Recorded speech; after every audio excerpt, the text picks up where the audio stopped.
दोस्तों आज की ये जो कहानी है ना, मजाक की बात नहीं कर रहा हूँ, बहुत ही ज़्यादा खतरनाक है। मतलब आज से आपने पहले कभी ये डर का ऐसा जज्बा ही बोलेंगे ना, मतलब खैर जो भी है वो बोलते होंगे।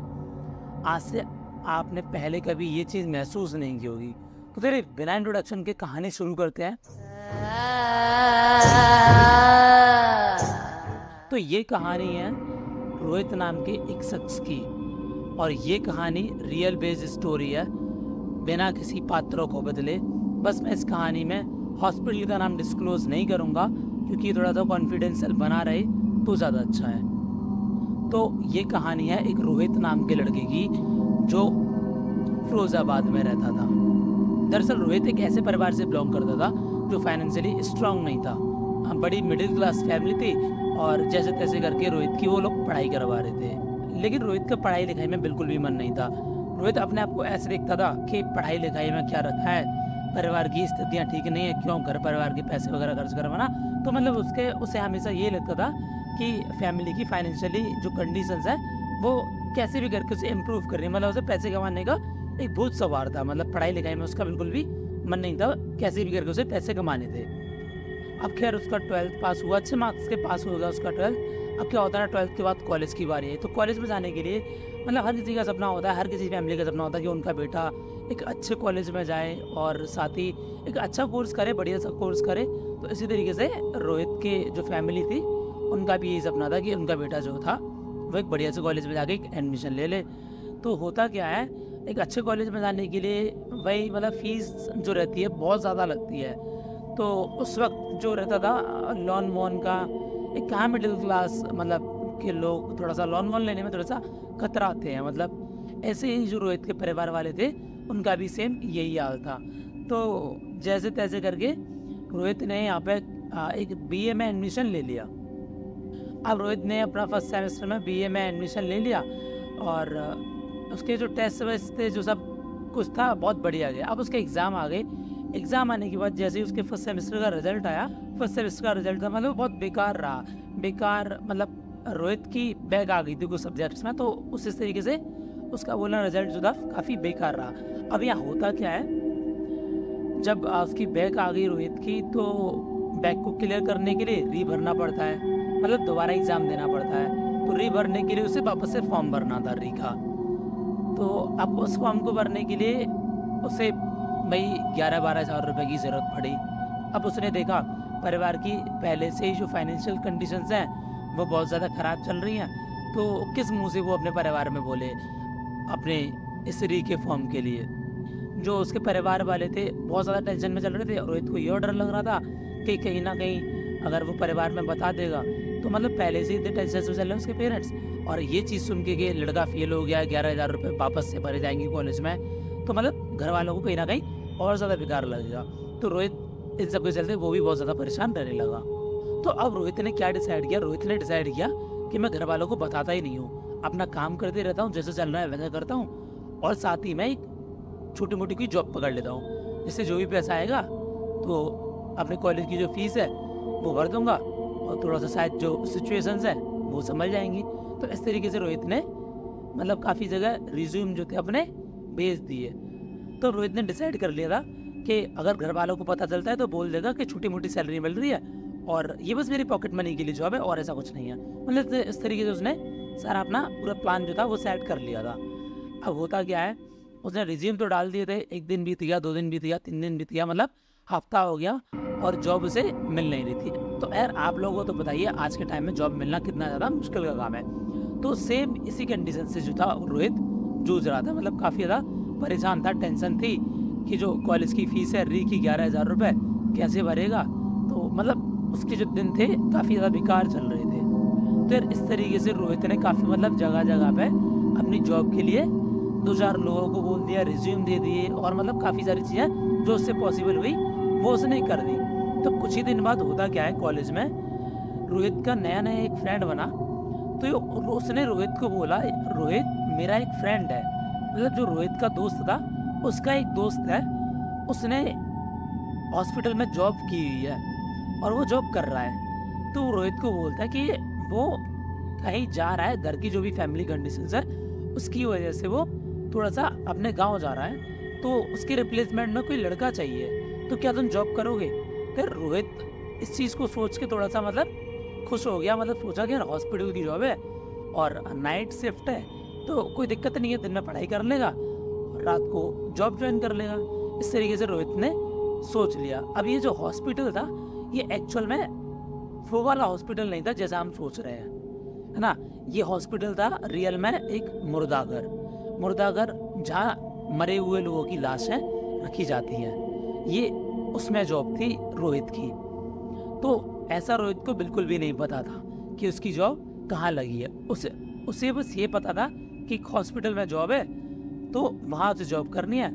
और जो लड़का है जिसके रिप्लेसमेंट में ये रोहित जा रहा है, उससे इसने तय कर लिया था कि दोनों जो आधी सैलरी है 1 महीने के लिए रख लेंगे। तो मतलब यहाँ आप रोहित थोड़ा सा बेटर फील करने लगा, चलो यार जॉब मिल गई और जैसे भी थोड़ा बहुत आएगा उससे कॉलेज की जो फीस वीस है वो भर देंगे।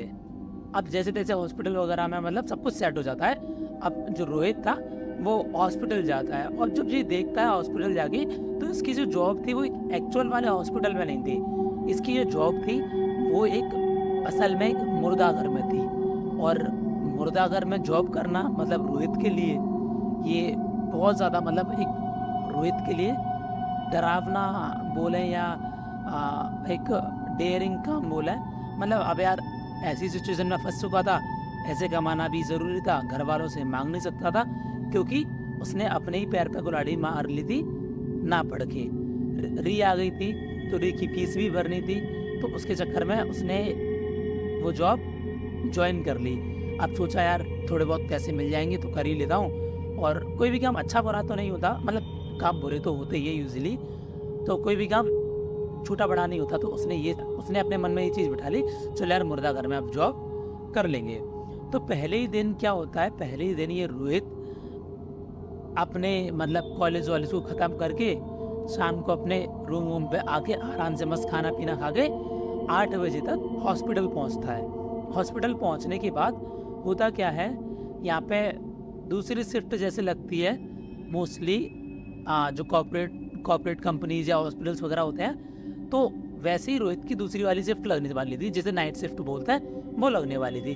तो यहाँ से जो उसका सीनियर जाता है और इससे बोलता है रोहित से, क्या तुम ही वो लड़के हो जो यहाँ पे पहले वाले लड़के ने भेजा है? तो रोहित बोलता है हाँ मैं वही लड़का हूँ और मुझे उसने भेजा है। मतलब जो यहाँ पुराना जो व्यक्ति काम कर रहा था उसका नाम लेके बोलता है हाँ मुझे इसने भेजा है। तो सीनियर बोलता है चलो बढ़िया है, और यहाँ ये कपड़े वपड़े रखे हैं, चेंज कर लो, और उसे काम हम बता देते कि ऐसा ऐसा काम है, ये सब काम करना है। और वो साथ में रोहित को वार्न भी करता है कि कुछ भी हो जाए, कैसी भी कंडीशन आता है, तो मैं ये जो मुर्दाघर का दरवाज़ा है ये किसी भी कीमत पे बंद नहीं करना। तो रोहित पूछता है सीनियर से क्यों नहीं बंद करना? तो वो जो सीनियर था वो बोलता है नहीं बंद करना तो नहीं बंद करना। रोहित बोलता है क्यों नहीं बंद करना सर, आप मुझे बता दीजिए।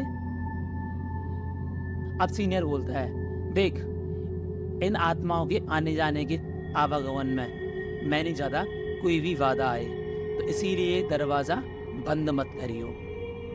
अब रोहित ठहरा बड़ा सीधा, उसने तो यही सोचा था कि मुर्दाघर में लोग जो शराब वराब है वो पी के मतलब अपना काम वाम करते हैं, तो उसने मतलब यही सोचा था कि यार दरवाज़ा वगैरह लगा के काम कर लेंगे, और हम आजकल के लड़के हैं तो कौन इतनी बातों को मानता है किसी की।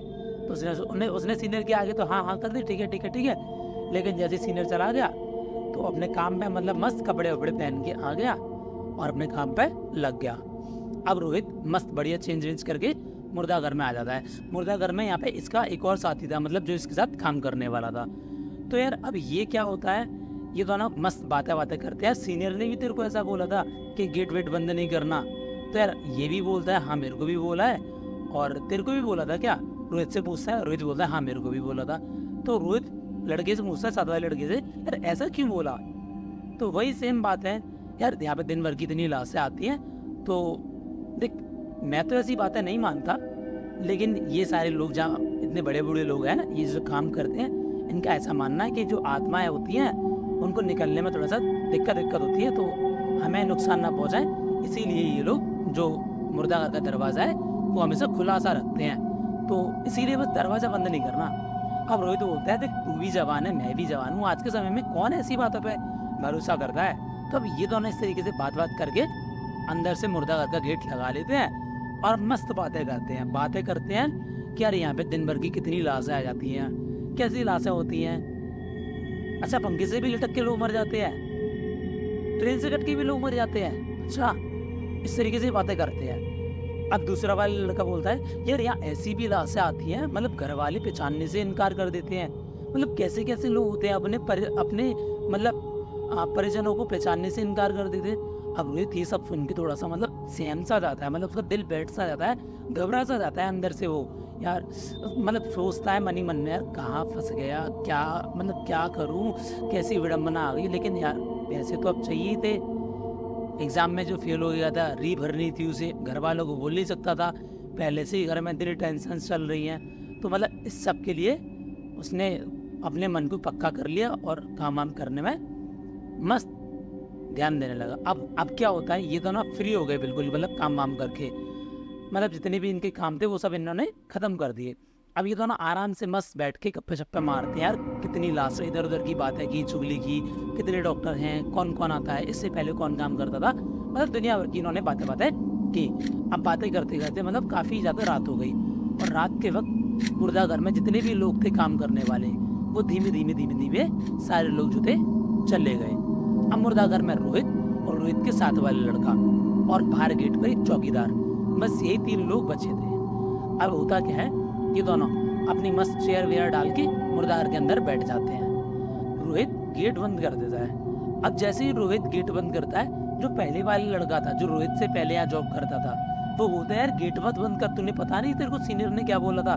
अब रोहित बोलता है ये पागल हो गया क्या, आज की जनरेशन का होगी तो इन सब बातों पे भरोसा करता है। हाँ चल ऐसा कुछ नहीं होता। मतलब ये सब रोहित कह के दरवाज़ा बंद कर देता मुर्दा घर का। अब दोनों ने आराम से ढेर सारी बातें करी। बातें करने के बाद मुर्दा घर का गेट वेट लगा लिया आराम से, और गेट लगाने के बाद रोहित ने अपनी पॉकेट से फ़ोन निकाला और दूसरे लड़के के पास हिंदी कहानियों की बुक थी। तो रोहित ने अपना कॉर्ड वॉर्ड लगाया, आराम से मूवी देखने लगा। और वो रोहित के सामने ही बैठा था दूसरा वाला लड़का, वो अपनी हिंदी कहानियों की किताब पढ़ने लगा। अब ये मूवी देख रहा है, तभी इसकी निगाह जाती है सामने वाले लड़के पर, जो उसे एक टका घूर के देख रहा है। घूरते रोहित ने फिर से अपना ध्यान मूवी में लगा दिया। मस्त मूवी देख रहा है। अब रोहित फिर से अपनी नज़र उठाता है। नज़र उठाते ही जैसे रोहित उसे देखता है तो रोहित को लगता है शायद कुछ कहना चाह रहा है। रोहित अपना ईयरफोन बाहर निकालता है और ऐसे चुटकी आता है, हाँ कुछ कहना है क्या। वो कुछ बोलता नहीं है। अब रोहित वापस से अपनी ईयरबड वगैरह लगाता है और अपनी मूवी में मस्त मगन हो जाता है। अब रोहित ने इग्नोर कर दिया, यार होती होगी कुछ लोगों की ऐसी आदत घूरने वाली, वापस से अपना मूवी में लग गया। अब क्या हुआ, रोहित ने अपना फ़ोन निकाला और इसे देखा। ये जो सामने वाला बंदा था कंटिन्यूसली से घूर रहा था बिना पल के झपकाए। अब इसने बिल्कुल भी पल के झपकाए नहीं थी, आंखों में से इसके आंसू निकलने लगे। तो इसने थोड़ा सा की बजाई, बट इसने कोई रिस्पॉन्स नहीं दिया। अब रोहित थोड़ा सा सिटपिटा गया। अब ये कंटिन्यूसली से रोहित को घूरे जा रहा। अब इसने पाया इसकी आंखों में से आंसू के साथ साथ अब खून भी निकलने लगा। अब रोहित क्या करता है, इसे थोड़ा सा हिलाने की कोशिश करता है। अब ये जो लड़का था हिलते घूरने लगता है, इस तरीके की आवाज़ें निकालने लगा। रोहित आत्मा वगैरह पे तो विश्वास नहीं करता था, लेकिन इस सब को देखकर इसे अब यहाँ थोड़ा सा भरोसा होने लगा, इस तरीके की इसकी गुर्राहट को देखकर। रोहित हालांकि भूत प्रेत पे विश्वास तो नहीं करता था, लेकिन यहाँ वो बहुत ज़्यादा घबरा गया। एक तो पहली जो मुर्दा घर में, ऊपर से इसकी ऐसी हरकतें, इस तरीके से उल्टी सीधी आवाज़ें निकालने वाली, वो ऐसी आवाज़ें निकाल रहा था। अब ये क्या करता है व्यक्ति, अपने इस आगोश के साथ, इस गुस्से के साथ, इस आग के साथ जिस चेयर पे बैठा था ये, खड़ा होके उस चेयर को उठाता, तीन मारता पूरी तरीके से। फाइबर की चेयर थी, पूरी की पूरी टूट जाती, चकनाचूर हो जाती है, चिंतड़े उड़ जाते हैं उस चेयर के। इस चेयर की आवाज़ को सुनकर चौकीदार भागा आता है। दरवाजा खटखटाता है बहुत बुरी तरीके से। रोहित दरवाज़ा खोलता है, अब चौकीदार इतने गुस्से में रोहित को उल्टा सीधा खरा खोटा सुना था, तुम पागल हो गया, बेवकूफ हो गया, तुम्हें पता नहीं था, तुम सीनियर ने कुछ बोला नहीं था कि दरवाजा लगा के नहीं बैठना इस मुर्दा घर में। इस तरीके से चौकीदार काफी ज्यादा उसे उल्टा सीधा सुनाता है। अब रोहित डरा सहमा बोलता है, बताया तो था, लेकिन मैं इन सब बातों पे भरोसा नहीं करता था। और वही चौकीदार देखता है जो दूसरा वाला लड़का था फर्श पे बेहोश पड़ा था। अब इसे प्याज या जूता वूता सूंघाते हैं, उसे उठाते हैं। उठाने के बाद अब चौकीदार बोलता है, आज तो तुमने काम कर दिया है, दोबारा ये काम मत करना, कुछ बड़ा हादसा होने से टल गया। तुम्हें पता है आज तक इस मुर्दा घर का दरवाजा किसी ने बंद नहीं किया, और दरवाजा इसीलिए बंद नहीं किया ताकि इन आत्माओं को आने जाने में तकलीफ ना हो। और तुम आज के नए लड़के, तुमने पहले ही दिन तुमने ये कांड कर दिया दरवाजा बंद करके। मतलब बहुत खराबूटा उसे चौकीदार सुनाता है। अब होता क्या है, रोहित अपनी पूरी रात हॉस्पिटल में निकाल देता है। अब सुबह होते ही वो अपने घर जाता है। घर जाने के बाद वो डिसाइड कर लेता है कि वापस से इस हॉस्पिटल में जॉब नहीं करेगा। अब जॉब नहीं करेगा वो इस हॉस्पिटल में, ऐसा उसने डिसाइड कर लिया। वो हॉस्पिटल से भी कॉल्स काफ़ी सारे आते हैं कि आ जाओ जॉब कर लो, ऐसा है वैसा है। लेकिन रोहित वो बिल्कुल मतलब सहम चुका था, डर चुका था अपनी इस छोटी सी उम्र में इतनी बड़ी चीज़ें देख करके। रोहित बहाने बना देता है, मैं बीमार हूँ, मैं ऐसा हूँ, मैं वैसा हूँ। मतलब वो अपनी हॉस्पिटल की जॉब को रिज़ाइन दे देता है। और तब से लेकर अब तक रोहित ने आज तक ऐसी कोई जॉब दोबारा ज्वाइन नहीं की। अब जैसे तैसे उसे जॉब मिल गई और बीए में आई हुई री एग्ज़ाम्स की फीस क्लियर करके सब कुछ क्लियर कर दिया। तो यार रोहित की जो ये इंसिडेंस थी, ये रोहित के साथ घटी थी फिरोजाबाद में। फिरोजाबाद में एक मुर्दा घर में, उस हॉस्पिटल का मैं नाम नहीं बताऊंगा क्योंकि काफ़ी ज़्यादा कॉन्फिडेंशियल है। तो यार रोहित का कहना है आज भी ये इस चीज़ को सोचता है तो सहम जाता है, रूह अंदर से कांप जाती है। तो यार ये थी रोहित की पूरी कहानी, जो कि बिल्कुल और बिल्कुल ट्रू बेस्ड स्टोरी थी। तो यार आप लोगों के पास भी ऐसी कुछ स्टोरीज़ हों तो मुझे लिख भेजो, मेरी इनसाइड डिस्क्रिप्शन बॉक्स में मेंशन है। मैं करता हूँ वीडियो को फिनिश, मिलता हूँ आपसे नई वीडियो के साथ। If you like the video give it a thumbs up, do not forget to subscribe my channel. मिलते हैं नेक्स्ट वीडियो में, टिल देन चाओ।